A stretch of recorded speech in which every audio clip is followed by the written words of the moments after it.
Gente, eu preciso dividir com vocês a delícia que está sendo a leitura desse livro do Laurentino Gomes, 1808.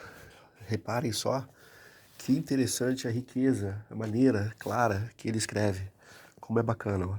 Foi o único que me enganou. Napoleão Bonaparte, nas suas memórias escritas pouco antes de morrer no exílio da ilha de Santa Helena, referindo-se a Dom João VI, rei do Brasil e de Portugal. Reparem que leitura fluida, fácil, agradável. Imagine que num dia qualquer os brasileiros acordassem com a notícia de que o presidente da República havia fugido para a Austrália, sob a proteção de aviões da Força Aérea dos Estados Unidos. Foi mais ou menos o que aconteceu com a Inglaterra, né, escoltando, mas tem tantas passagens bacanas, eu recomendo a leitura. Por exemplo, aqui, ó, no caso dos portugueses, além da surpresa da notícia, havia um fator que agravava a sensação de abandono. 200 anos atrás, a noção de Estado, governo e identidade nacional era bem diferente da que se tem hoje. Ainda não existia em Portugal a ideia de que todo o poder emana do povo e em seu nome é exercido o princípio fundamental da democracia. Olha que legal, as bases do direito, ó, os fundamentos das leis. Tem muitas passagens bacanas, gente. Eu vou mostrar, por exemplo, ó, o príncipe regente da Dom João VI, ele era tímido, supersticioso e feio. O principal traço da sua personalidade, e que se refletia no trabalho, no entanto, era a indecisão. Exprimido entre grupos com opiniões conflitantes, relutava até o último momento a fazer escolhas. As providências mais elementares do governo o atormentavam e angustiavam para além dos limites. Por isso, costumava delegar tudo aos ministros que o rodeavam. Em novembro de 1807, porém, Dom João foi colocado contra a parede e obrigado a tomar a decisão mais importante da sua vida, a fuga para o Brasil. Foi resultado da pressão, desculpa, a tomar a decisão mais importante da sua vida. A fuga para o Brasil foi resultado da pressão irresistível exercida sobre ele pelo maior gênio militar que o mundo havia conhecido desde os tempos dos Césares do Império Romano, Napoleão Bonaparte. Por aí vai, como eu falei, a leitura fluida, ó, encurralado entre as duas maiores potências econômicas e militares de sua época, Dom João tinha pela frente duas alternativas amargas e excludentes. A primeira era ceder às pressões de Napoleão e aderir ao bloqueio continental. A segunda, aceitar a oferta dos aliados ingleses e embarcar para o Brasil, levando junto à família real a maior parte da nobreza, seus tesouros e todo o aparato do Estado. Aparentemente era uma oferta generosa. Na prática, tratava-se de uma chantagem. Se Dom João optasse pela primeira escolha e se curvasse às exigências de Napoleão, a Inglaterra repetiria em Portugal o que já havia feito meses antes na também relutante Dinamarca.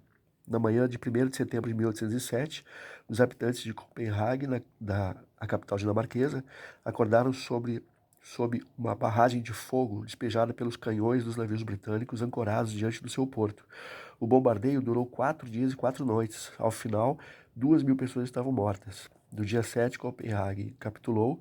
Os ingleses se apoderaram de todos os navios, materiais e munições, deixando a cidade sem defesas. Esse contexto, esse cenário, né, o pano de fundo, explica por que Dom João VI tomou a decisão de vir para o Brasil.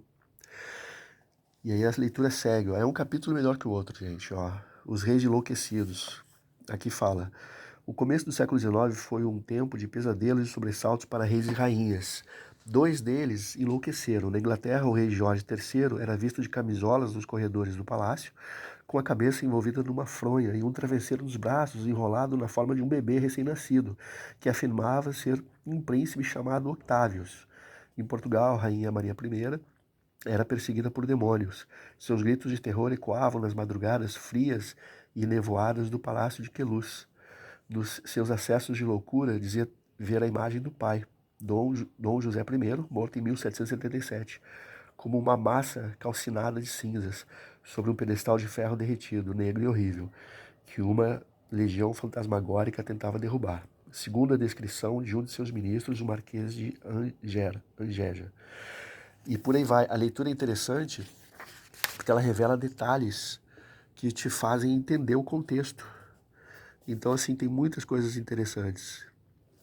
Por exemplo, eu não sabia que esse rei da Inglaterra, o Jorge III, ficou em cadeira, tomando choque nos últimos anos de vida, preso por um médico que foi um dos primeiros psiquiatras que simplesmente resolveu tratá-lo com choque elétrico. Imagina isso, gente. É incrível, o livro tem muita informação interessante. Aqui fala muito da ascensão de Napoleão, ele nasceu em 1769. Ó, tá aqui, ó. Filho de família de pequena nobreza da Córcega e aos 24 anos ele se tornou general. A cada 8 semanas ele era promovido, foram duas promoções.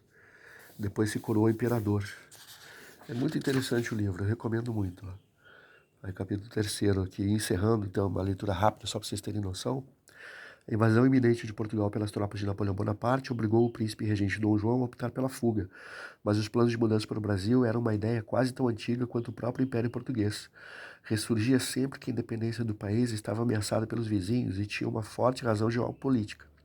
Apesar de ter inaugurado a era das grandes descobertas e navegações marítimas, Portugal não passava de um país pequeno e sem recursos, exprimido pelos interesses de seus vizinhos mais poderosos e constantemente ameaçado por eles. Não tinha não tinha braços nem exército para se defender na Europa, e muito menos para colonizar e proteger seus territórios além mar. A fuga para o Brasil, onde haveria mais riquezas naturais, mão de obra e, em especial, maiores chances de defesa contra os invasores do reino, foi, portanto, uma opção natural e bem avaliada. Era um alvitre amadurecido, porquanto invariavelmente lembrado em todos os momentos difíceis, observou o historiador Manuel de Oliveira Lima. Gente, recomendo muito a leitura. Quem não tem como comprar o livro, ou livros, faça uma visita ao Sesc. Recomendo muito. Uma biblioteca fantástica. Ó, tem que devolver semana que vem esse livro. Esse achei uma leitura bastante difícil da época, né, de 1909, salvo engano, de um diplomata que escreveu esse livro. Então ficou uma leitura mais difícil. E essa aqui, uma leitura mais fluida. E esse eu recomendo, quem assistiu o filme vai concordar comigo, né? Que a Lista de Schindler é maravilhoso, é uma obra maravilhosa que retrata como o ser humano pode ser cruel e ao mesmo tempo como o ser humano pode ser bom, né? Que Schindler salvou muita gente, dando um spoiler aqui. E para mesclar leituras pesadas como essas, poesias de Mário Quintana. Olha que interessante, gente. Livro levíssimo, com poesias maravilhosas. Um grande abraço, fiquem com Deus, saúde.